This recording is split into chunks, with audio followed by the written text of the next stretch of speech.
The following copyrighted telecast is an exclusive presentation of ISBN, the Irondequoit Sports Broadcasting Network, and is intended solely for the enjoyment of our listening and viewing audience. Any rebroadcast, retransmission, or any other use of the accounts or pictures of this telecast without the express written consent of ISBN and the Irondequoit Athletic Department is strictly prohibited.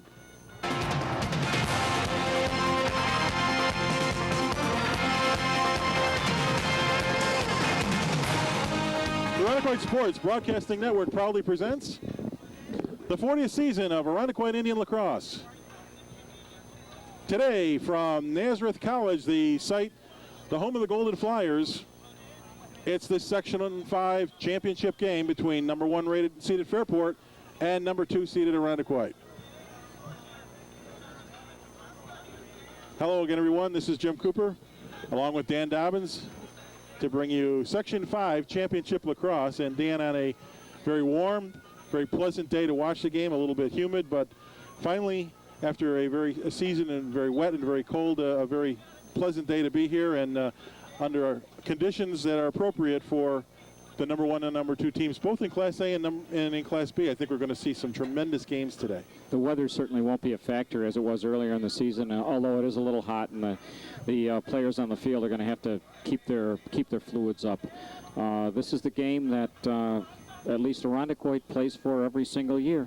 This is what they point for, and what they look at is to be sectional champions. And they're coming off a game in which they played a first half where they did everything wrong. They were trying so hard that they couldn't pick up ground balls, they couldn't catch passes, and they couldn't do anything right. And then in the second half, their defense helped out, and they went on, and the seniors stepped up, and they went on and won a really good win over McQuaid that ought to give them a little bit of momentum coming into this game. We talked about the seniors stepping up so much, and that usually happens late in the season for Irondequoit. And I think today you're going to have to see this whole team step up. They have been mistake prone in the first 2 Fairport games, turning the ball over 19 times in the last Fairport game alone, and about 15 of those by coach's count were unforced turnovers. So Irondequoit needs to hold the ball. They need to strike early. They can't get down early as they did in that second Fairport game and be digging themselves out of a hole. Against a team with the quality of a Fairport team, they're well coached. They're always strong. They always perform the basics very, very well, and you can't spend your day giving them the ball, or they're going to beat you. But in spite of the fact that Irondequoit has not put together what I'd consider to be a complete game against Fairport this year, they've still, although they've got 2 losses, both losses were only by a goal. And in one of the games, they had a chance to win it at the end and just couldn't pull it out. So I think there's also the old theory that it's really tough to beat a good team 3 times in 1 year, and hopefully this will be Irondequoit's day because of that. Well, we were both here when the team arrived, and they looked very loose, very ready to go. In fact, Kevin Pino pulled us aside and said, "What are you guys looking so serious for? You know, we got nothing to lose out here." Yeah. This is the team that's favored, Fairport. All the pressure's on them. They're the number 1 seed. They've beaten Irondequoit twice before. They're expected to win today. We're out here to have some fun. Well, Fairport is a senior-laden team. By my count, at least 10 seniors, and they are the team that's expected to win and expected to move on to the state championships. I think Irondequoit's only got 6 seniors, and they're a team that's really been struggling to find themselves. And I think what they found, especially late in the season, is that their offensive game really works off their defense. And if they go out, play hard on defense, work hard on defense, they can be successful. They can win lacrosse games. You see part of the crowd assembled here today, and in particular the Irondequoit faithful, who have come out to cheer the Indians on to what they hope will be a 10th consecutive Section 5 championship. And Dan, 1996 has been an interesting year in scholastic lacrosse. It started out looking very much like the year of parity, and by the end of the season it was very clear that there were 2 premier teams in each class, and it very fittingly both the number 1 and number 2 teams in each class are here today. Yeah, and I think I really give the credit for that type of thing to Randy Garrett and John Pratt.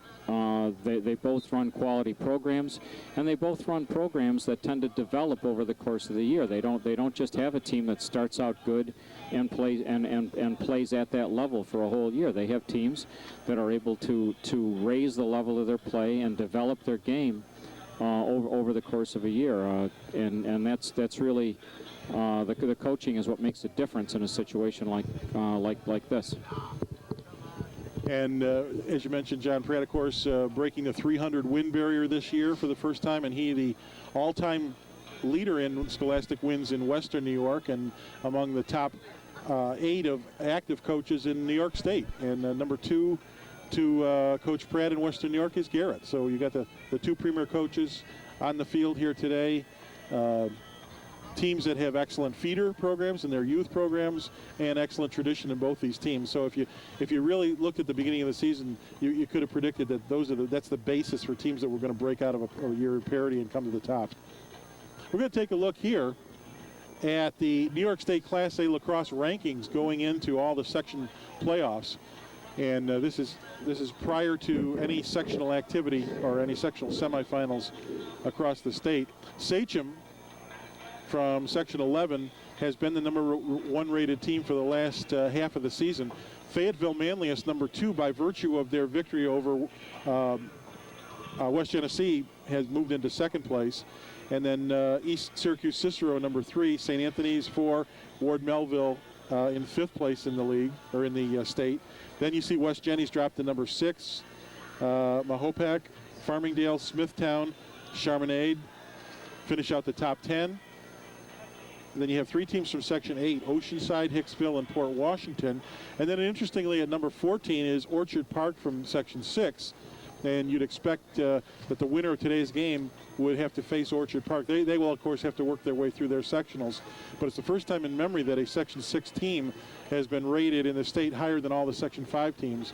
And they will pose a formidable test for whichever of these 2 teams survives today. Number 15, Mineola. And we'll round out the top 20. West Islip and Northport from Section 11, then Lakeland from Section 1, and Irondequoit, the only Section 5 team in the top 20. They're rated currently at 19th, and 20 Saratoga. Fairport, we should tell you, is honorable mention, along with Penfield at that point. Prior to sectionals was also honorable mention. And that's the way the state shapes up prior to all the sectional play. Sectional play or state play will begin on Tuesday. The winner of the Section 5 championships in both A and B will play at Canisius College on Tuesday against the respective A and B champions out of Section 6. So we got about 3.5 minutes before game time. Teams are huddling here. Interesting to see West Genesee with their dropping down to I don't know what they were, 6th or 7th with their 2 losses. I'm not sure who the second loss was to, but they'd won 70-odd games in a row and then lost a couple.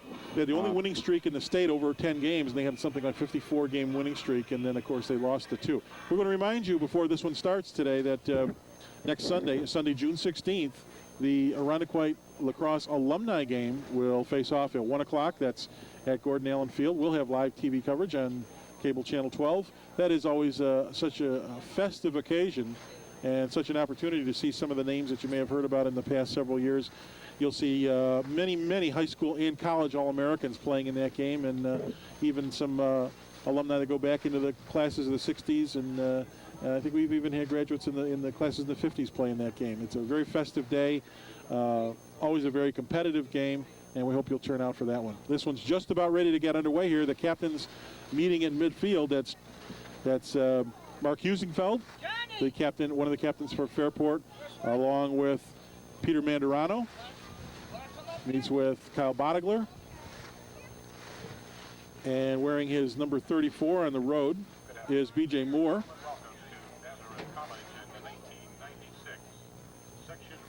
And Jeff Eugene, the 3rd captain for the Indians. I think the face-offs here for Irondequoit are going to be a bit of a factor. They've struggled all year on their face-offs, and in the second half of the semifinal game, the B.J. Moore came out and did a really good job controlling the face-offs and controlling the McQuaid face-off player, and we may see a little bit of that today too. I suspect that based on what we saw in these two teams, and don't forget the only thing that separated these two in the regular season, 2 7-6 games, both of those games decided in the last minute. First one had Sean Irondequoit lead that they gave up in the fourth period, and with 1 minute left to go in that game, Irondequoit called for not one but two men down, and had to play the last minute of the game 2 men short and killed off all but the last 4 seconds of the game. But Fairport did get on the board, and that's how they pulled out a 7-6 victory. We're going to go to the field announcer and the playing of the Star Spangled Banner prior to this Class A championship game.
Back with you from Nazareth College, Golden Flyer Field, and the site of the national champion Nazareth Golden Flyers. This Class A and Class B championship has been contested the last 3 years. Irondequoit will be introduced first, and they are wearing their blue jerseys as they are the second seed. And we're going to go to the introduction of the starting lineups for Irondequoit now.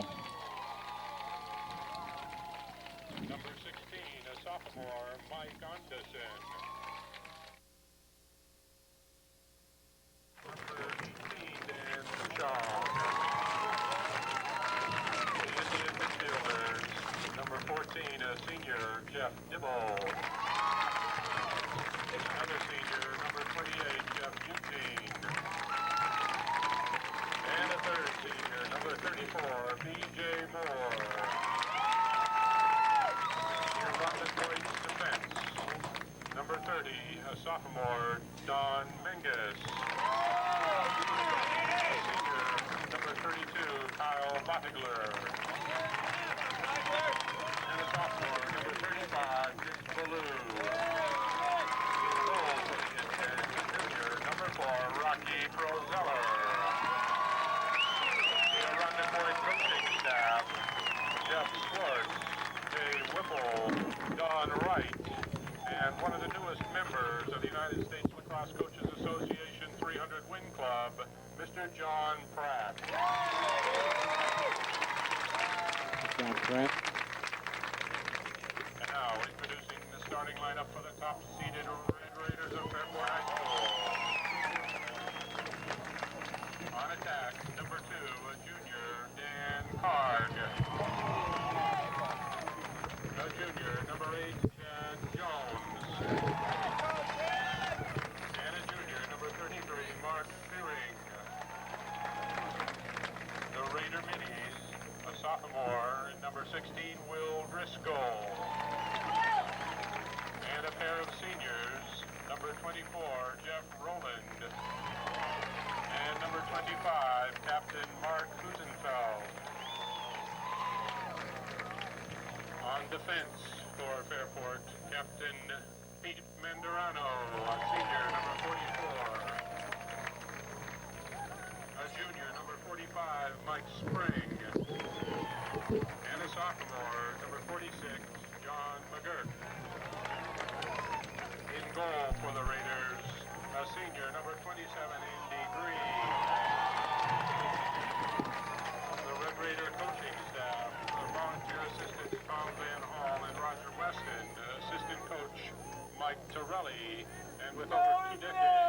outstanding head coach in Section 5, Mr. Randy Garrett.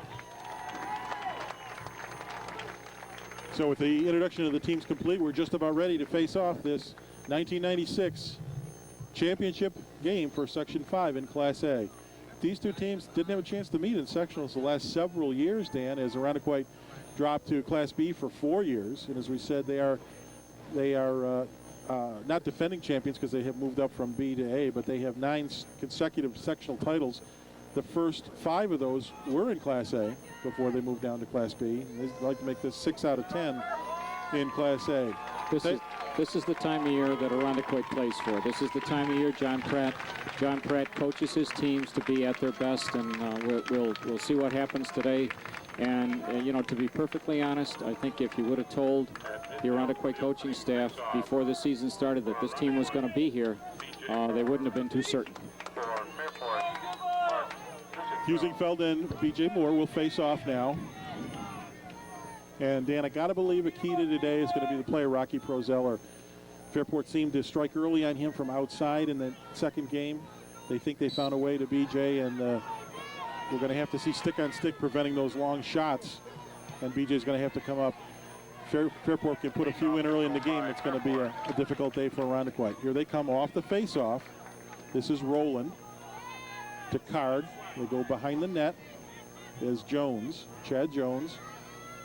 Far side, now they bring it up top of the box. We're just underway here from Nazareth College. Nazareth controlling the opening face-off in a 0-0 game early in the first period. This is Section 5 Championship Lacrosse. Irondequoit guarding Fairport. That's Jeff Rowland tried to come in on Jeff Eugene. Now they feed into the crease. Nobody there. Ball headed to the out-of-bounds line, and it'll be a Irondequoit possession as Fairport will throw away their first possession. Good job there by Menges. Fairport made tried to make a skip pass across the field behind a couple of Irondequoit players and threw it away. Ian Hill's going to bring the ball up. You can see that tape on Hill's ankle. He was injured early in the week. He twisted an ankle, and he's not at full speed. We'll have to see how he's able to go today. Got a couple Indians banged up. Donnie Menges also, in addition to having a slight sprained thumb, he's also dealing with a bit of a case of the flu, so we'll see how effective he is. Clearing pass goes far side to Bodegler over midfield. That's Logan Roberts coming on the field. Indians get it down to Ruster, back corner. Kevin Ruster. Irondequoit's got 2 of their offensive middies trapped back here in the zone. There you go. Mandarano forced Ruster to go back up top to Logan Roberts. Palafrone comes in. Palafrone goes behind the net to Dan Tushong. Tushong will come around the cage, trying to get it out in front. He's forced outside by Mike Spring. Now we got Irondequoit midi coming back to the midsection of the field, and a substitution. Ian Hill checks on. Logan Roberts gives the ball up to Hill. They go down to the far side. Back behind the net is Ruster. He comes up top. Here's the shot. Goes wide of the net. Ball's loose. Fought for, picked up by Fairport. And Fairport breaks out of the pack. The first shot on the net didn't get through. And here's a flag, and it will be called now as Nope. Nope caught Brian Getman from behind, and we're going to get a 30-second technical on the hold with possession. So Nope tried to come over the top and pushed from behind. We're going to take a look at a replay now on the infraction. Here you'll see Nope behind the Fairport player, comes over, tries to strip him, and doesn't get it done. There's Andy Crane that Nope committed the infraction against. So Fairport will get the ball out near midfield, near side of the field. And with 7:53 to go in our opening period and no score, Fairport will have a 30-second man advantage. Ball goes behind the net. Up to the top is Husingfeld.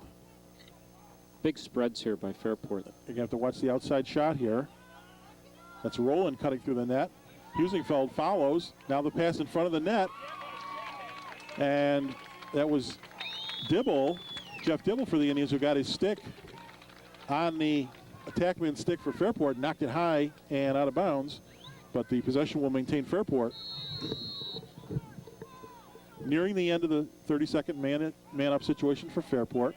The low shot goes behind the net. It'll stay in bounds. And trying to keep the ball in play is Jones. Here comes Fairport right in front.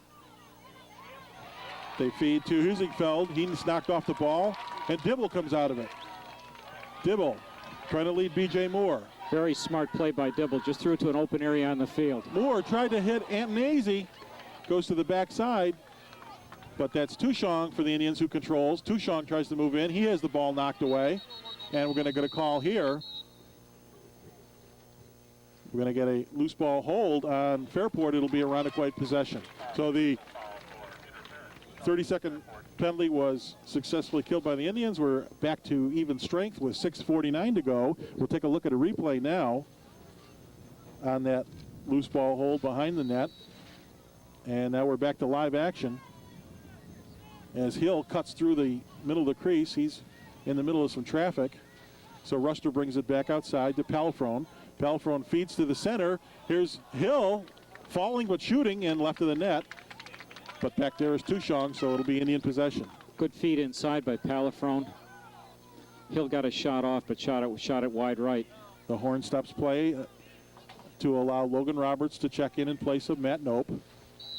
It'll be Ruster bringing it out from the far corner, just under the scoreboard. Fairport packing it in. Ruster Very thought tight. about the shot. Now he does. He bounces it left of the net. And diving toward the back line and keeping possession is Mike Anderson for the Indians. So the Indians here on a bit of an offensive thrust. Irondequoit controlling play.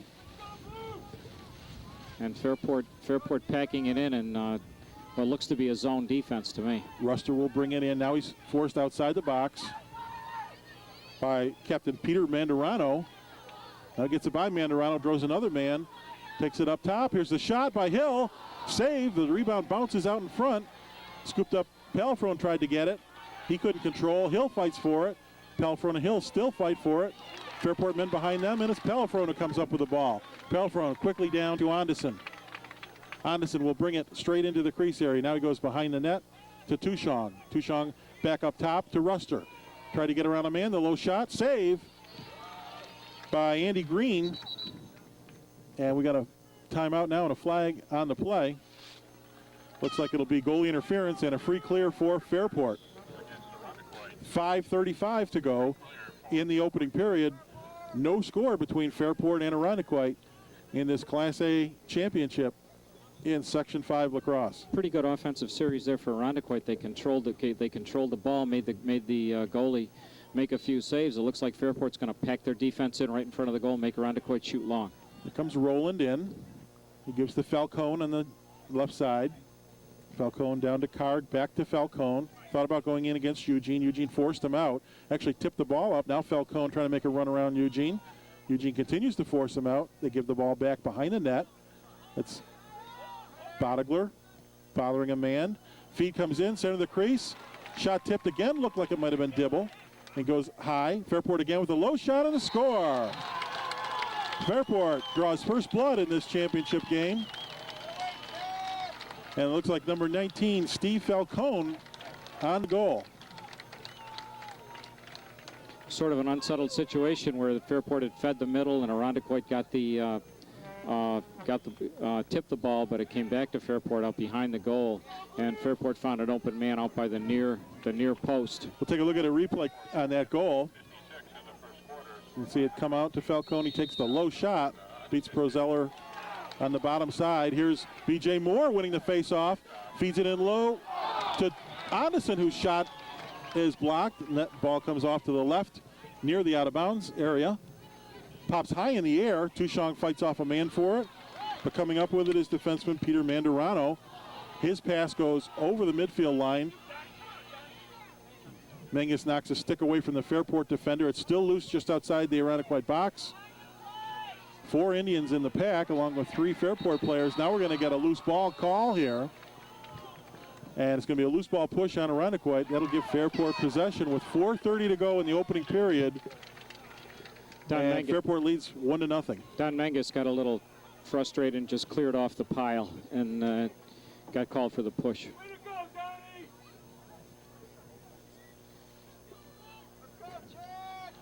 Fairport brings Roland and Zimber on the field. Here's Zimber going down to number 2, Dan Karg. Karg back up top to Gibbons. Brian Gibbons. Gibbons being worked on by Dibble. Tries to get around him. She tripped over Dibble's stick. Ball's loose, picked up by Fairport. That's Chris Zimber, tries to turn in toward the net. Now Karg. Karg on Bodegler. Karg gets the shot away. Prozeller with the save, the low save. He throws the clearing pass out to Eugene. He's knocked once, but spins away from 2 defenders. Gets the ball over midfield. Still has a Fairport player chasing him, so he breaks it off to the center of the field. And Irondequoit now with Ruster on the outside will settle it down. 3:42 to go in the opening period. Fairport leads by 1. See how Fairport comes out here on defense. Looks like they're in a man-to-man now. They were in earlier in the first quarter. They were in a zone. They were packing it in real tight. Logan Roberts got Hill in the middle, cutting through. Roberts cuts to the center. It's Ruster on the outside. Ruster comes straight in. The shot and a score. Ruster fed Anderson, and it's Anderson tying up this game with a quick feed from Ruster. Nice feed from Ruster. On Anderson open on the crease, unchecked. And the Irondequoit ties it up 1-1. Really nice look from Kevin Ruster. And now we'll take a look at a replay on the goal. You see Ruster coming around. Ruster coming across up top, just dumps it down inside on perfect timing with Mike Anderson. Excellent look by Ruster and a very quick, clean handle by Anderson as he was able to handle that hot pass, turn around, and take the shot. And now we've got freshman Jason Saporito on the faceoff. Ball squirts through, fought for, and it's Saporito wins the faceoff for Irondequoit. Over to Dibble. And Irondequoit with 2 long sticks over midfield is going to have to get out of trouble here and do a little substitution. And they will call timeout at this point, realizing the situation Jay Whipple and John Pratt had in their hands. They took the first Indian timeout of the quarter. With 3:04 to go, it's Irondequoit 1 and Fairport 1. Well, Dan, we got an interesting game following this one. Geneva and Penn Yan, and those teams both 18-1 as they come into the game today. Really cruised through their league, beat up a lot of Monroe County teams, and their only loss was to each other. And that'll be a good game to watch. I think I'll certainly stay and watch and see how they do.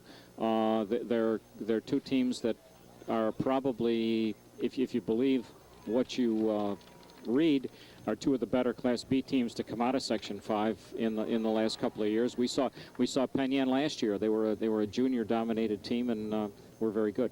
Okay, we're going to take a second here while we've got some time at the end of this timeout and look at the replay of the last Irondequoit goal. Here's Ruster.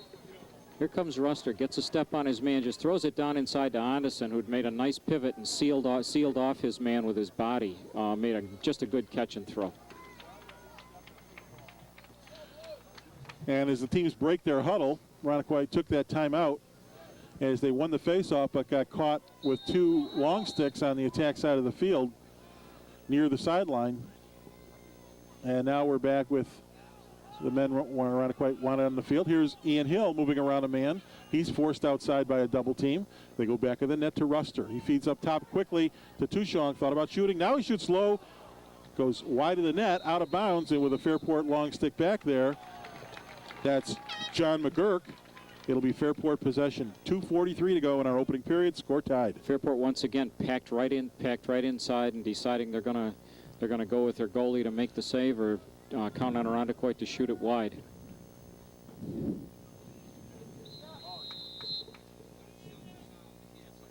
This will be Mandarano. Irondequoit will let him walk up slowly, and they'll drop into their tight man-to-man defense. Goalie Andy Green, the senior, as Irondequoit's typical ride pattern allows him to walk up near midfield before they take any action. As they get Green beyond the first attacker, they throw the clearing pass down to Will Driscoll. Fairport quickly moves to the net. Here's a quick shot by number 33, Mark Thering. Rocky handled, but the Rebound fought for in the back and then knocked out of the Fairport attackman stick.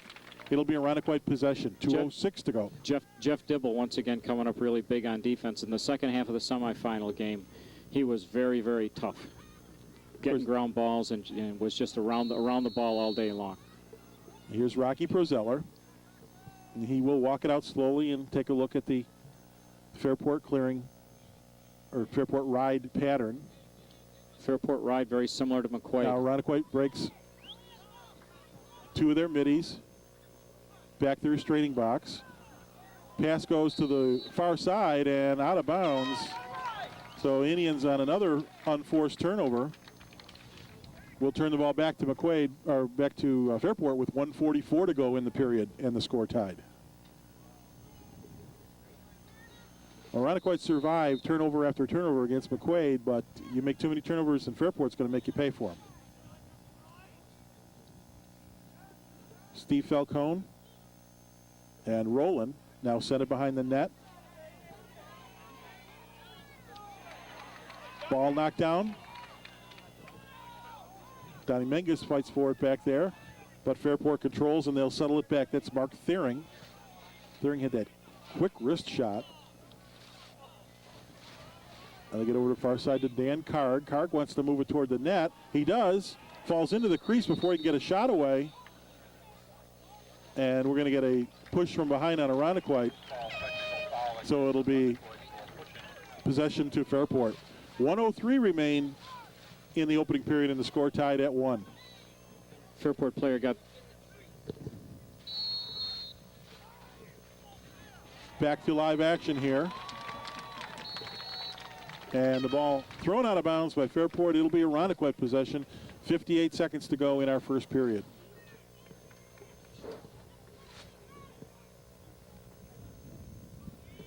See if Irondequoit can bring the ball up a little more effectively here.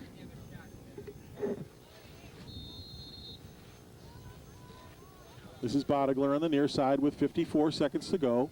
Back to the center, Prozeller will trot it out now. He's got Ian Hill on the left. He throws it over to the left in front of the Indians bench. Hill will slow it down. You got Logan Roberts. Now Palafrone goes over midfield. Palafrone all alone by the restraining box. They don't see him, and now he's covered. They pull the ball back in. Prozeller to Hill.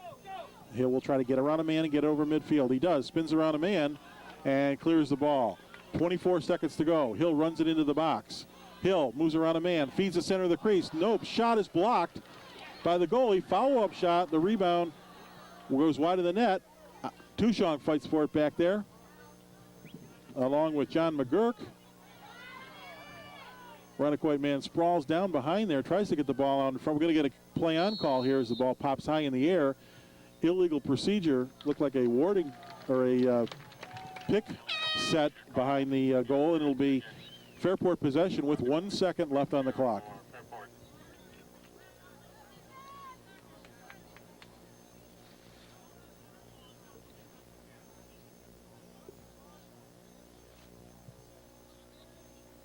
We'll see Fairport shoot a long one here. This is Husingfeld from midfield. 1 second left. Here's his shot. Goes way over the net as the horn sounds anyway. And after one period of play in this Class A championship game, it's Irondequoit 1 and Fairport 1.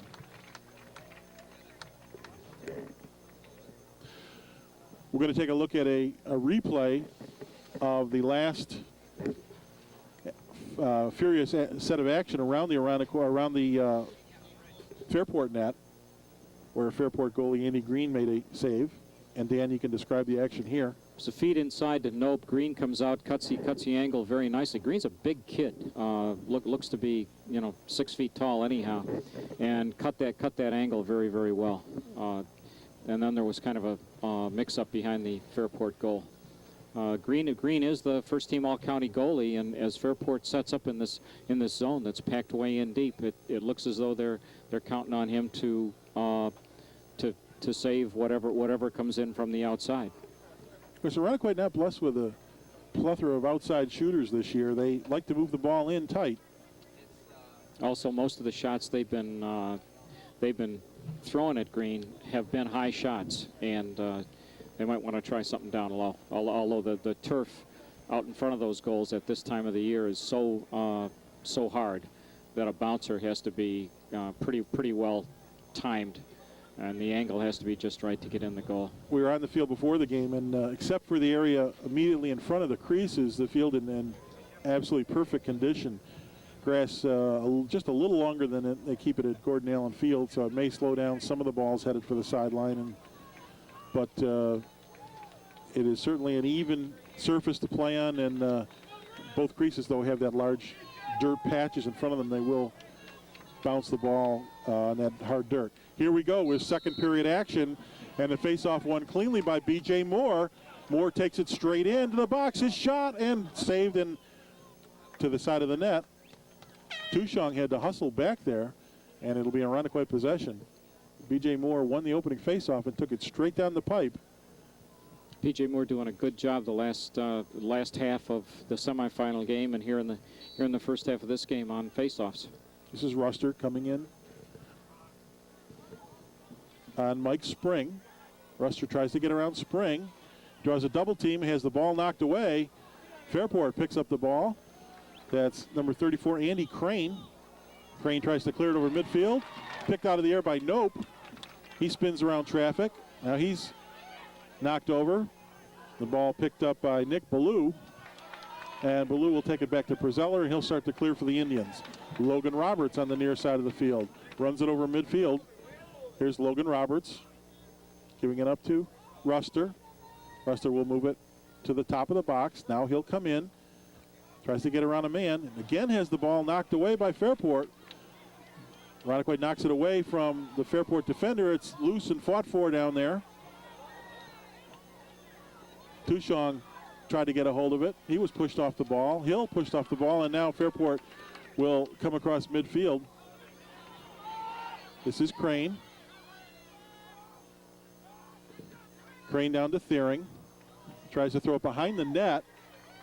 And Card couldn't control the high pass. Ball goes out of bounds as Card tried to play it back there. And it'll be an Irondequoit possession. 8:38 to go in the second period. We're tied at 1. Irondequoit needs to settle this down a little bit and push the ball up the field, get a little control on their offense. So here's Prezeller to Ian Hill on the near side. Hill will start up slowly. Hill's got Mark Thiering waiting for him at midfield.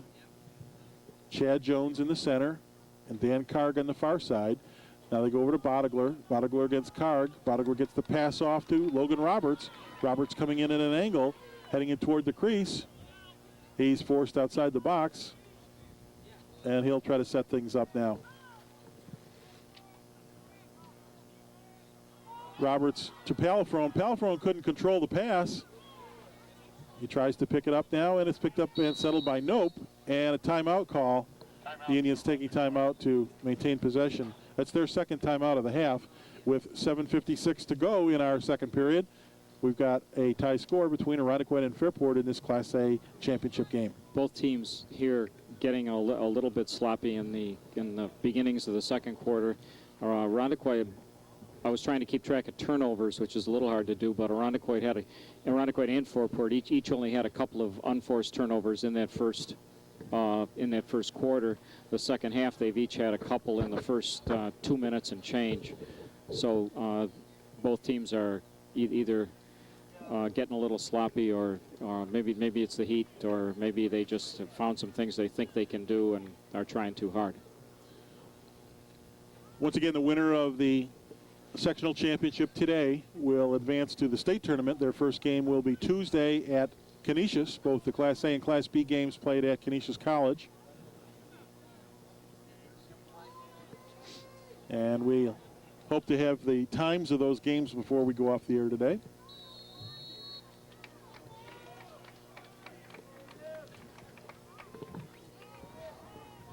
We're just about ready to resume play here as the clock starts, and Irondequoit with possession. Ian Hill, far side to Logan Roberts. He draws a double team. He'll take it behind the net. That's Ruster behind the net. Ruster behind the net, working on John McGurk. Correction, that's Mike Spring back there.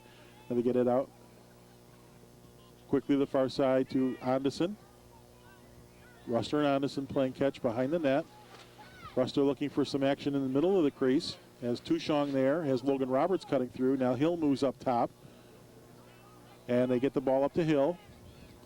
Hill draws a defender out to him. Tries to spin around the defender, feeds the center of the crease. The shot and the score! Dan Tushong. Tushong takes the pass from Ian Hill. And Irondequoit now jumps out to a 2-1 lead. That was absolutely beautifully executed. Ian Hill got the ball out in front, and his man and another Fairport player broke out of the middle and came to him, and he just dumped the ball over the second player's head. And Tushong made a great shot. Okay, we'll take a look at a replay now on the goal. See, the ball came back out to Hill. And the quick feed in and the score. And now we're back to live action off the face-off. We've got a loose ball here, call against Fairport. It'll be a Irondequoit possession. So with 6:49 to go in the half, Irondequoit leading 2-1, and they will have possession. Prozeller will pick it up, top of the restraining box. Irondequoit using the horn to bring on Palfrone, Logan Roberts, and Nope. Got Jeff Eugene right near the sideline. Kyle Bodegler on the far side of the field as Prozeller will take it over to him and then retreat into his net. Bodegler has a man breaking. Nice long pass, and Logan Roberts picks it up and heads down the field. And now the Indians will set up on attack as Roberts goes behind the net. To Tushong, feed out to Hill. Shoots, scores! Ian Hill! Ian Hill makes it 3-1 Irondequoit. And Hill made a move around a defender. That's going to have to be an unassisted goal for Hill. An unassisted goal that was set up by a real nice pass from behind the net. Irondequoit, I think, has found something they can do here against this packed-in Fairport defense, and that is when they force one side. It forces those Fairport defenders to move around a little bit. Here's the replay now. There's a ball out from behind Ian Hill. Nice move. Man comes out, and he gets a good angle on Green. And you saw him make that move around the defender. The rule in lacrosse is if you take a pass and score without having to move around a defender, then an assist is credited on the pass. But if you receive a pass and then have to make a move around a defender, that wipes out any assist on the play. No. So we'll give unofficially anyway Ian Hill the unassisted goal. 6:17 to go in our half. Irondequoit now leading 3-1 over Fairport in the Class A championship game. We're coming to you from Nazareth College. This is Saturday, June 1st, 1996. Of course, a week after, less than a week after Nazareth College Golden Flyers captured their second national championship. This the home field of the Golden Flyers. Here's Bodegler now to face off with Husingfeld. Bodegler wins the face-off for Irondequoit. It's B.J. Moore, I'm sorry. Moore switches numbers from home to away. Apparently the visiting jerseys don't go high enough for him to keep his typical number, so he switches to a 34 on the road here.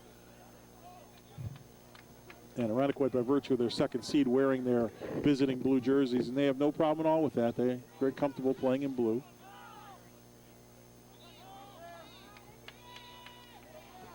Here is Nope. Nope with Husingfeld working on him. Husingfeld drawing it in a little bit now on Nope. Nope will take it over. Top of the box to Logan Roberts. He's seen a lot of time on the field today. Logan Roberts gets around a man, tried to shoot, had his stick checked by Andy Crane. And Fairport starts on the clear. This is Peter Mandarano, one of the senior captains. Throws in the center of the field, picked off. I don't know whether it's Logan Roberts or Donnie Mengus, but they sent it back to goalie Rocky Prozeller. Ill-advised pass right into the middle where Irondequoit players were hustling back on defense. And now Prozeller throws a long clearing pass down. Ball's loose and picked up by Fairport. Try to throw to a man who falls over, and Logan Roberts picks it up. See, 2 or 3 men slipped now right around midfield. I didn't notice the field to be wet at all, but footing may not be. We always said the grass is a little bit longer than they're used to playing on. Not much. Here's Eugene. Goes far side to Ian Hill. Here we got Eugene on the field, who's usually part of the defensive midfield and playing on an offensive midfield. Hill will come in on Andy Crane. Hill spins around Crane, heads to the net. The low shot, the block before he could get through, but we got a flag as Crane caught Hill from behind. And we're going to get a 1-minute slash on Crane. It'll give the Indians a man advantage, and they lead in the game 3-1. 4:17 to go in our half. Ian Hill playing real well here. He is, to me, obviously slow. He doesn't have that quick first step, but he's working hard. And that time there, he managed to power his way in toward the goal. So here we go. We'll see what the Indians can do on their man-up situation.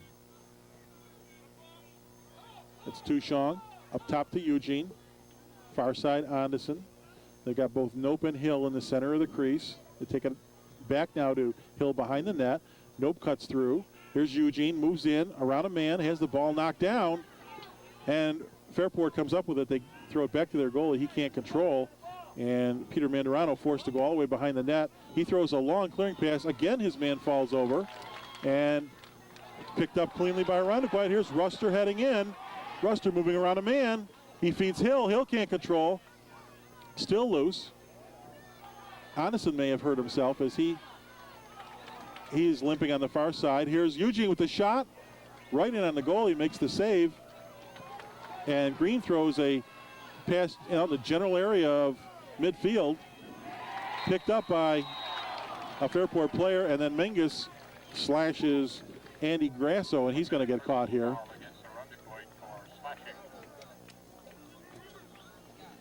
3:17 to go in the first half. Irondequoit leads 3-1. Irondequoit getting a couple decent attempts there on their man up, but nothing that really challenged. Now they've got another minute. They're going to have to hold off Fairport to keep their 2-goal lead. This is Will Driscoll. Driscoll, who's been fairly silent today, one of their bigger stars. Takes it down to Thering. They work it around the outside. Fairport passing not looking as crisp as we've seen it in the past. They look a little tentative. Got this man up play spread way out, or even almost outside the box. Now they send a cutter through the crease. They try to get it in the center. Ball down. Ball loose. Ruster runs over a man. No call. Fairport gets it back. And we're going to get a call from the sideline.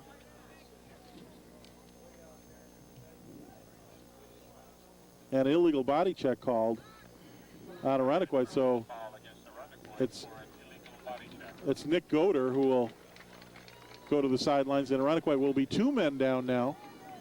Of course, it's the kind of thing they definitely wanted to avoid. Of course, they've been 2 men down before against Fairport in the last minute of the first game. That allowed Fairport to score the winning goal. Here's Fairport 2 men up now with 2:42 to go in the opening half, trailing by 2, Fairport is. They work it behind the net. Now they move this man up in a little tighter to the goal. Shot. Dibble gets a stick on the shot again, and it goes out of bounds. But it's Jeff Rowland back there for Fairport, and Fairport will maintain possession. Jeff Dibble again right in the middle of things. Indians 2 men down here. Feed comes out, and Husingfeld couldn't hold it. Ball comes free. Again, it pops in the air. That's B.J. Moore fighting for it and comes up with it on the far side. Moore swiped at it from behind. We're going to get a call here. Flag down. The ball's hot, however. Eugene will bring it down. Another flag on the play. And Eugene comes into the front. A shot and a score. Eugene to Tushong. Eugene to Tushong with 2 flags on the field. And now we'll have to see what they enforce. Great series for Irondequoit. Irondequoit 2 men down. They got B.J. Moore out there playing with a long stick on defense. He got the ball, got it upfield to Eugene. Eugene came down the right side, came around a couple guys and found an open man. We've got a replay on that. And here we'll see B.J. Moore. He's number 34. coming down the far side of the field. Throws the ball up the field There was the first to flag. Eugene. Here comes Eugene, beats his man on the far side, goes around a check, makes a nice pass over to Tushong, and Tushong bounces it in. And maybe, Jim, you were paying attention, but I have no idea what's going on with the penalties. No, I haven't seen any call yet. That's Tushong's second goal of the half. And Irondequoit now leads 4-1. And there were two major calls at different points on that clear. One back just outside the Fairport box and one just outside the Irondequoit box. Looked like they both might have been slashing calls. And normally slashing is not waved off with a goal, as a minor infraction would be. Yeah, I don't see how they could have been technical type calls, but it'll be interesting to see what happens here. It'll be interesting to see what happens when they come out of the. You can see our ISBN broadcast booth, our facilities here in the exclusive pup tent provided by Denny Freeze, the makeshift press box here at Nazareth College. Freeze Engineering. We understand that Nazareth will have a real press box next year, and they are also looking at a new scoreboard. But this is our facility. We're high above Golden Flyer Field in a game that has seen Irondequoit come out and score 3 times in the second quarter to jump out to a 4-1 lead. And now we're going to see what, if any, penalties would be assessed here.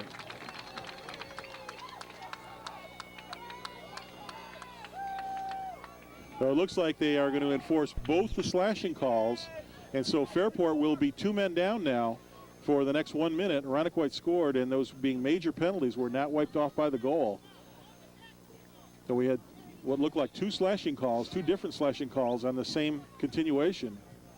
And after the goal, they were enforced. So Fairport now is 2 men down for the next minute. Minute 57 to go in the half. Irondequoit controls. Dibble off the faceoff. Dibble goes far side to Anderson. Shoots. Goalie with the save. Ball's free. Comes back to Green. And he hits Husingfeld. Husingfeld over the center. Husingfeld down to Thiering. And Fairport will draw it outside and try to take some time off now with 1:33 to go in the half and about 30 seconds to go in their double man down. Dibble comes out and tries to check Thiering, but Thiering gets around him.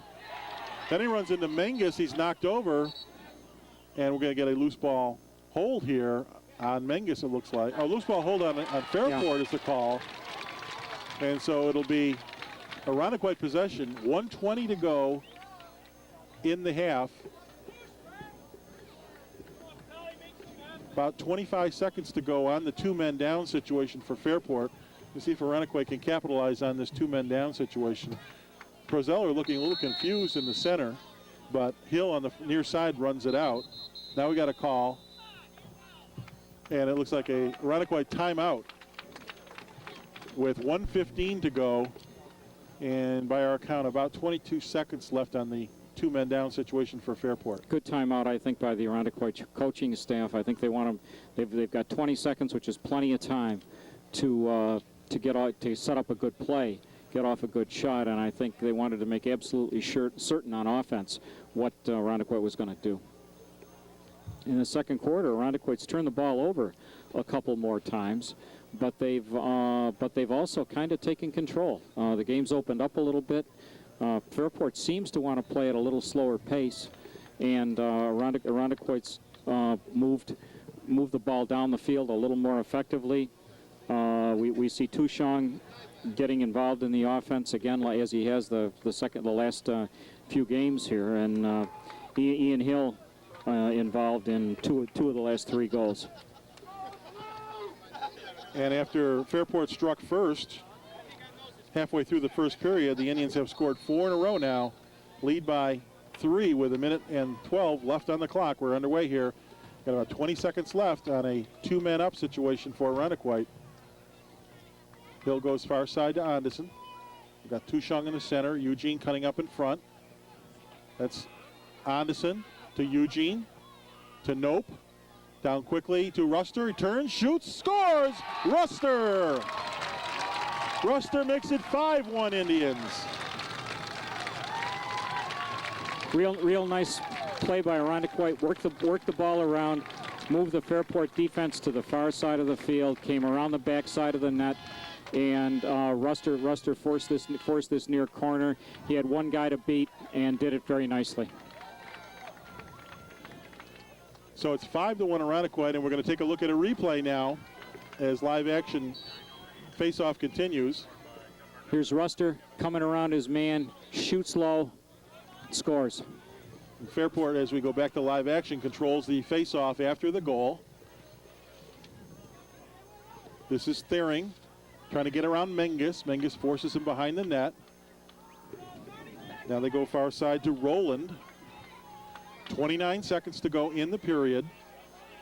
Driscoll tried to hit center in the center of the crease, and Bodegler knocked the ball away. And it's called a deflection. And now they rule Irondequoit possession from the back corner. 21 seconds to go in the half, and the Indians will have possession from the back corner. That'll be Kyle Bodegler. You can see Bodegler right under the scoreboard. He'll start all alone in that far back corner, and he's going to have quite a bit of the field before he runs into a defender. He's going to be in no hurry to exactly. take it out that way. Irondequoit should be in absolutely no hurry here. If Fairport doesn't want to force the play, they should just stand there. They go behind the goal to Prezeller, and if Fairport's not in any hurry, Irondequoit can't be. So they're going to let Rocky just kill this one out. 6 seconds, 5. Playing a little cat and mouse behind the goal is Prezeller. He will hold it and then just dish it left to Hill, and the half ends with Irondequoit leading in this Class A championship game by a score of 5-1. So, Dan, interesting, especially second quarter, after the teams played very even in the first period, and Irondequoit just broke it open in the second quarter and now lead by 4 goals. Nice second quarter for Irondequoit. They came out, and in spite of the fact, as I said, they turned the ball over a couple more times early. They really controlled the play. And also were finding the open man very nicely when they had the ball on offense. Fairport continues to pack in their defense a little bit. They don't come out and play the tight man-to-man. And Irondequoit shots have found the net a little more accurately in that second quarter. I've got Andy Green down for 7 saves, and Fairport for only 4 turnovers. I'm not sure how accurate that is. Where I've got Irondequoit for about 6 turnovers, and I've got Rocky for only a couple of saves. Well, there was a 1:07 stretch in the end of that second period that we're going to put a little check mark on and see what kind of a factor that turns out to be. With Irondequoit leading 3-1, Irondequoit called for a 2-man down penalty, and not only did they kill it off, they managed to score. Then with Fairport 2 men down, Irondequoit scored again. So both teams in a 2-man up, 2-man down situation, and Irondequoit capitalized on both of those situations to go up to a 5-1 lead. We're going to be replaying the goals now from the first half. And we'll remind you once again that the winner of today's game will advance to Canisius College on Tuesday. And they will meet the winner of Section 6. Here's the first goal now. This should be Falcone from Fairport. Spins, shoots low, and rolls it past Rocky on the far side, just inside the post. That's Fairport's first goal. And their only goal so far. That goal came at the 4:56 mark of the first period.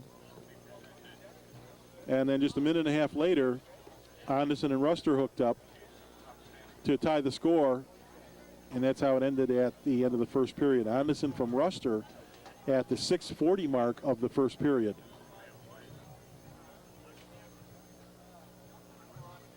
And you see the end of that play. That tied it up 1-1 going into the end of the quarter. Irondequoit lifted by that Anderson goal from Ruster. Came out and struck 4 times in the second quarter.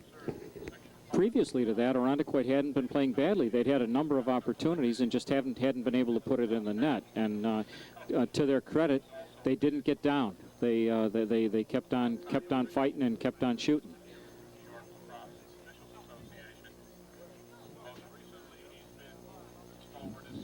This is It's Hill. Ian Hill passing into Tushong for a real nice pass and catch That goal came for the second Irondequoit goal. That goal came at the 2:56 mark of the second period, and it gave Irondequoit the lead for the first time at 2-1. There's Coach Rice from Penfield being honored on the field now.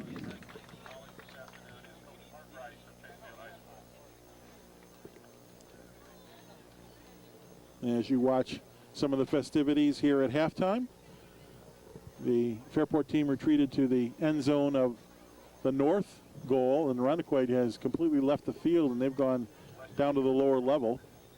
Here's the next goal, that blistering shot by Hill from the outside. Ian Hill came in, beat a man on the outside, and then shot the ball low to the outside of the goalie. That goal came at the 3:43 mark of the second period and gave Irondequoit a 2-goal lead. It was Irondequoit 3, Fairport 1 at that point.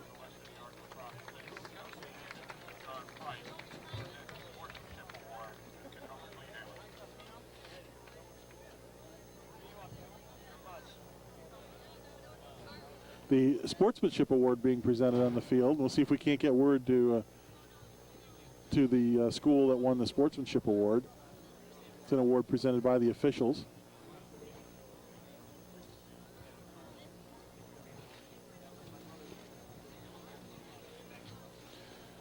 Okay, here's the replay now on a sequence. This is B.J. Moore picking the ball up in the defensive zone. You see the first getting flag? the ball out to Eugene. This is Eugene coming down the far side of the field. Right there is the second penalty. You'll see the flag fly here. There's the second flag. He goes around, beats the grab check, and then gets the ball over to Tushong, who just bounces it under the goalie. Nice play. There's a sequence where Irondequoit, 2 men down, drew 2 penalties and put a goal in one play. And that occurred at the 8:01 mark of the second period. Made it Irondequoit 4, Fairport 1, and then set Irondequoit up for a 2-man advantage. And Ruster scores the last goal of the half on a 2-man power play.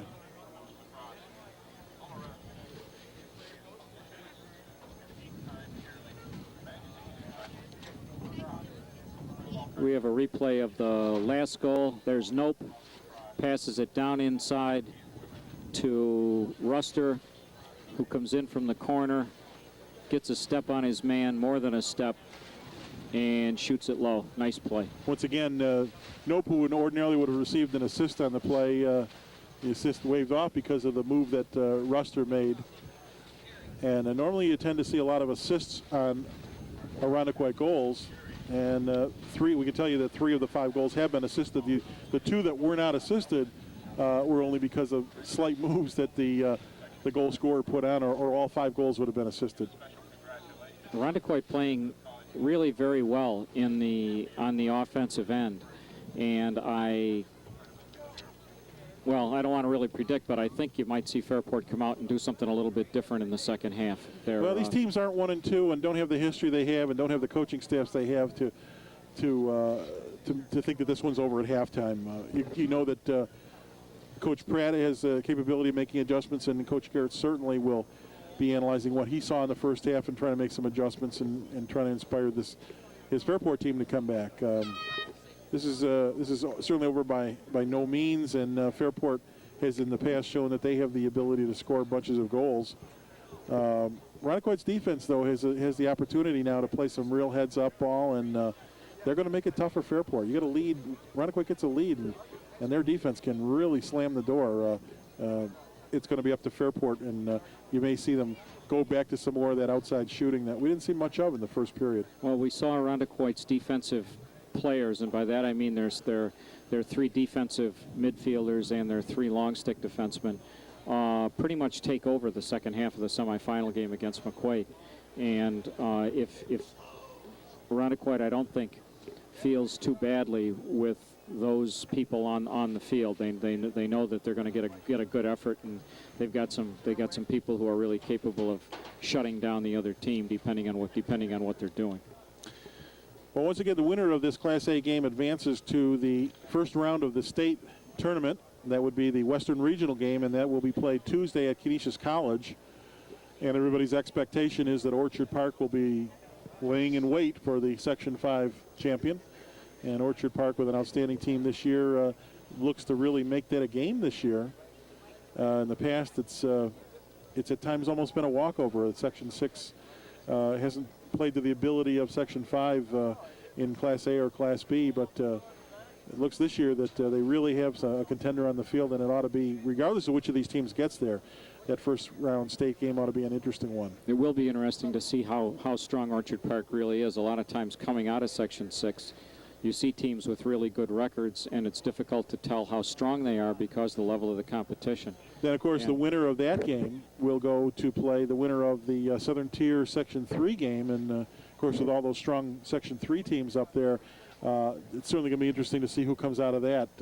If West Jenny is able to rebound and represent Section 3, if Fayetteville Manlius can continue on their winning streak and beat West Jenny again. You've got Cicero up there that has a chance to take it. So it'll be an interesting tournament, certainly in the sectionals in Syracuse, and whoever comes out of that pack probably would be favored to advance to the state finals. Where are the state finals this year, Jim? I believe that the state finals are at Hofstra. We can look that up here.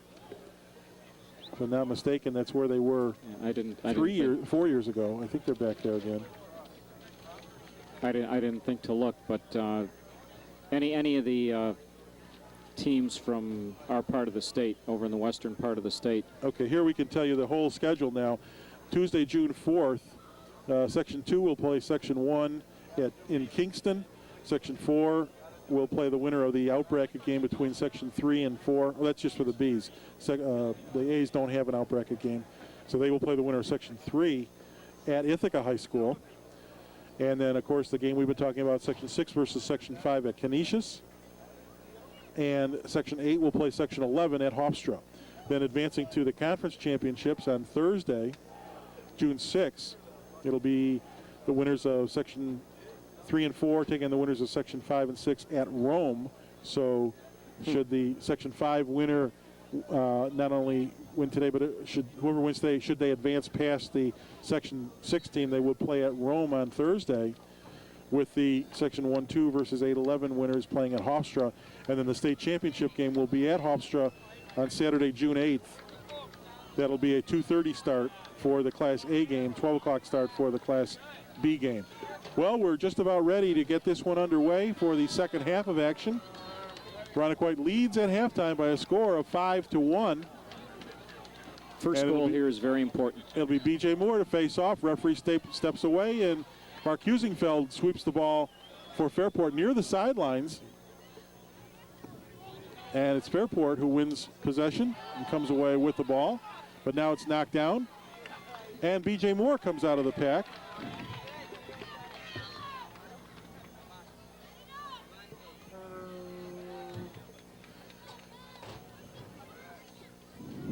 Nice ground ball there for BJ. Here's Eugene now, settles it far side to Hill. We're just underway here in the second half. Irondequoit controlling the ball with a 4-goal lead early in the third period of play. That's Tushong from the far side, back up to Hill on top. Hill comes in and around his man, forced to the outside. He thought about shooting. Now he'll go behind the net to Ruster. Ruster picks up the low pass. Hill cuts inside, Ruster to the outside. Ruster's man falls over. He cuts in toward the top of the box, throws the feet into the center to try to one-time touch pass to Matt Nope. He couldn't control it, but the clear goes loose, and Bodegler will toss it back to Rocky Prozeller. And he starts the clear for Irondequoit. Pelifrone running it over midfield. Runs it into the box. Now steps back outside. He's working on Brian Getman for Fairport. They get it back on top to Ian Hill. Hill. Top of the box.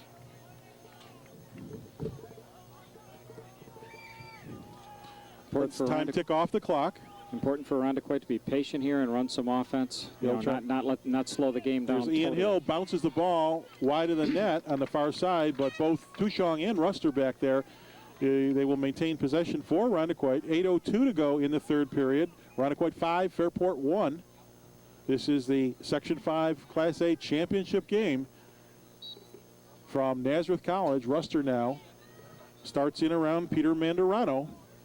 Ruster looking for action in front of the crease, takes it back outside the box. Now they come to the top, and Logan Roberts. Roberts had a little trouble, and Elliot Carson forced Roberts to pick up the ball quickly. Now Roberts winding up, getting around Carson, takes it to the far side. That's Anderson to Eugene. Eugene spins around a man, draws a double team, gets it into the center, but his pass intercepted by Peter Mandarano, and Mandarano breaks over for Fairport. Mandarano breaking over midfield. Mandarano has Card headed toward the net. They couldn't get him the ball. They take it back to Chad Jones. Jones in a knee brace, but moving well nonetheless. Takes it back down behind the net to Dan Card. Card being worked on by Bodegler. Spins one way. Comes in front of the net. Tap shot and a score. Jones from Card. And Fairport draws back into within 3. Nice play from Fairport. They just worked a little two-man game off on this near corner, and when the Irondequoit man left to double Card in the back, he just popped the ball over the top to Jones, and he rolled it in. Nice play.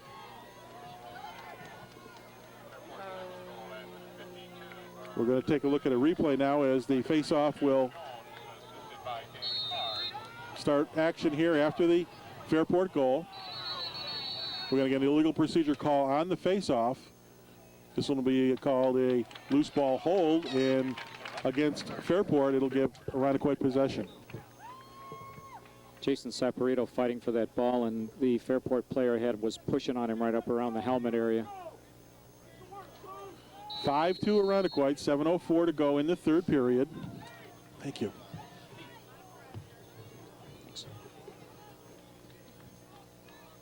Irondequoit in possession now. Here's Palafrone. Palafrone comes around a man, feeds left, ball comes down, picked up by Ruster, but he's forced behind the net.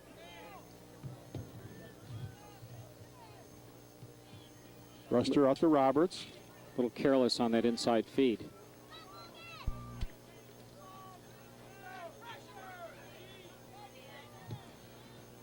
There comes Roberts around his man, head straight to the crease, bounces the shot. He bounced it through the crease, and he walked into the net. And so it'll be a Fairport possession coming back the other way. 6:27 to go in the third period. Irondequoit leads by 3. Good rush from Logan Roberts. He had a bit of an angle and got the stick switched from left side to right side, but bounced the ball just a little high. That turf is really rock hard out there. Fairport goalie Andy Green in the center of the field. The ball coming out near side. Now Mandarano goes back to Green, and Green will walk it up the center. Absolutely nobody in the center of the field. Green being invited to walk it up over the midfield line. He does. Throws the pass right in the center of the crease. Here's a Fairport shot. Bounces over the net. They fed Crane, but Crane couldn't get the shot to bounce in the net as it bounced over the net, but it'll be Jones coming back out with possession for Fairport. Bodegler working on Jones. Jones turns inside Bodegler, now turns back outside. Bodegler forces him to give up the ball. Now it's Card. And Irondequoit forces Fairport to come outside the box and set up again. Here's Driscoll having the ball knocked away. Comes free.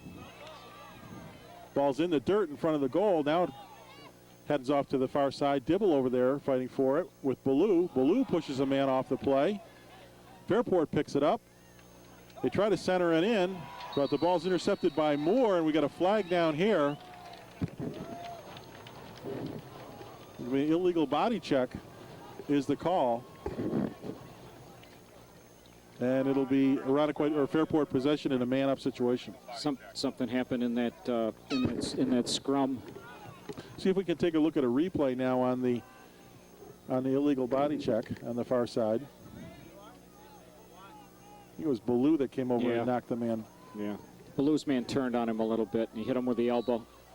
So 5:15 to go in the third period, and Fairport has scored once already here, and they have a man-up situation. They'd like to draw it to within 2 here. Fairport, Irondequoit defense really packed in, but Fairport nonetheless moving it around, well around the outside. That's Rowland, far side, top to Husingfeld, to Card. You go far side, here's a shot on the score from the outside. That's Mark Thiering.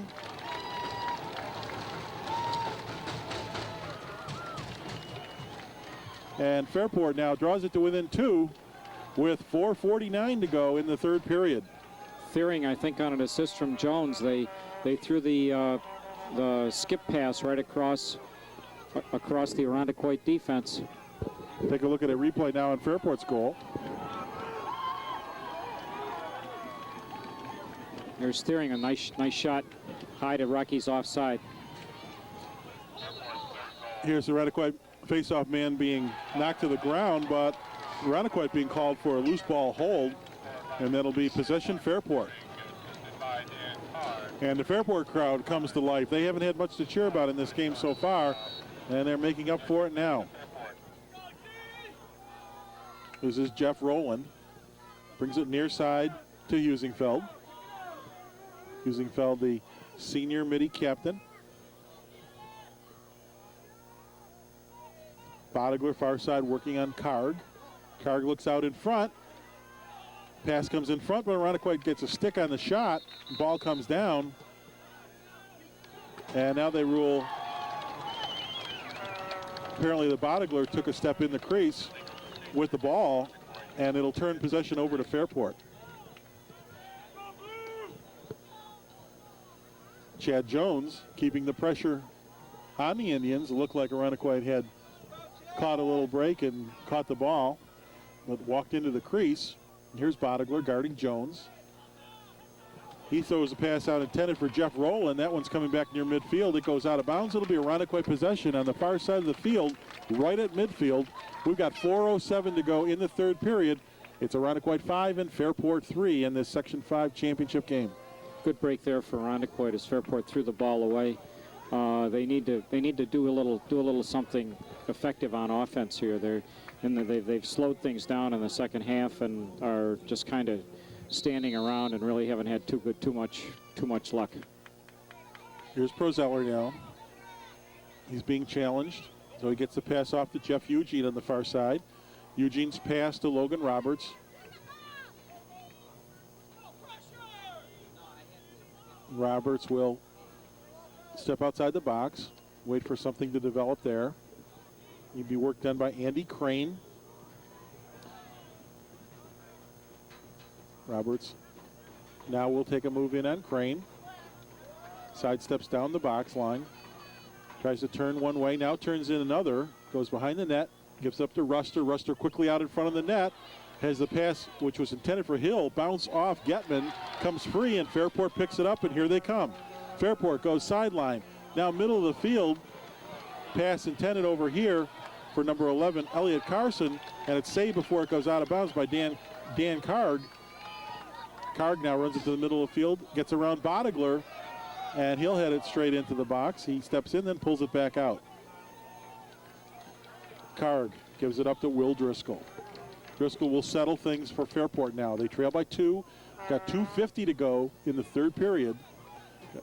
Players tangle in front of the goal. Sticks high in the air. It's Card and Bodegler. Now a man gets through. Rocky with the foot save. Bounces it back up to midfield. Picked out of the air by Nope. Here comes Nope into the box. He goes left. He gets dumped. Ruster being worked on by Mandarano, and he'll pull it back out and settle for the Indians. Ruster with 2:25 to go in the third period.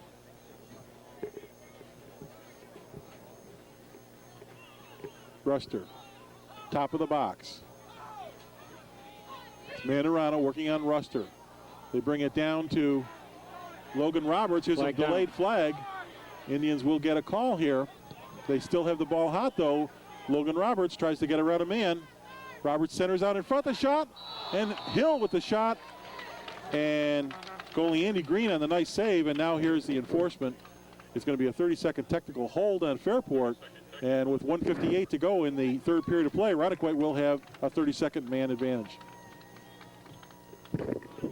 Nice opportunity here for Irondequoit to get the lead back to 3.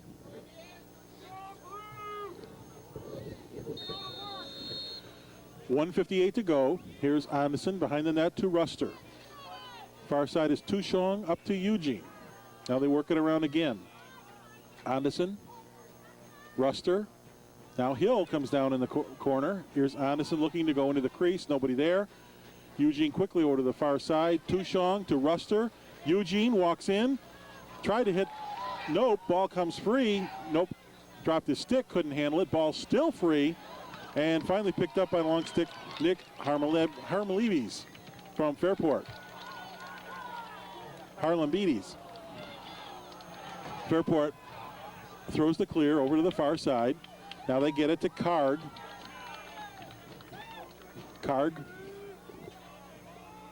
with Bodigler working on him. Goes to the far side. Ball comes down, but Card picks it up again. Card will take it back out to Husingfeld. Husingfeld around Eugene. Here's the low shot on the score. Husingfeld and Fairport now within 1 with 59 seconds to go in the quarter. Irondequoit had a man-up situation where they really didn't get a good attempt on the Fairport goal, and Fairport's come out here in the third quarter, in the second half, and taken the game over. We'll take a look at a replay now on Fairport's goal. Husingfeld had good leverage on the Irondequoit defense, had an angle, had an alley to shoot through, made a good shot on Rocky. So it's been all Fairport the third quarter as Saporito wins the faceoff. And now immediately Irondequoit will take a timeout with 53 seconds left in the third period. That's the Indians' first timeout of the half. And Fairport is, after trailing by 4 at halftime, has scored 3 in a row here in the third period. It's now a 1-goal game as we head toward the end of the third period. No, Irondequoit needs to settle their offense down here in the second half. In the first half, they were playing very confidently, and they were very sure of themselves. They were finding the open man very, very easily and moving the Fairport defense around. The second half, they've kind of been standing around a little bit, and they need to just figure out where they want to go and what they want to do, and get back to what they were doing in the first half.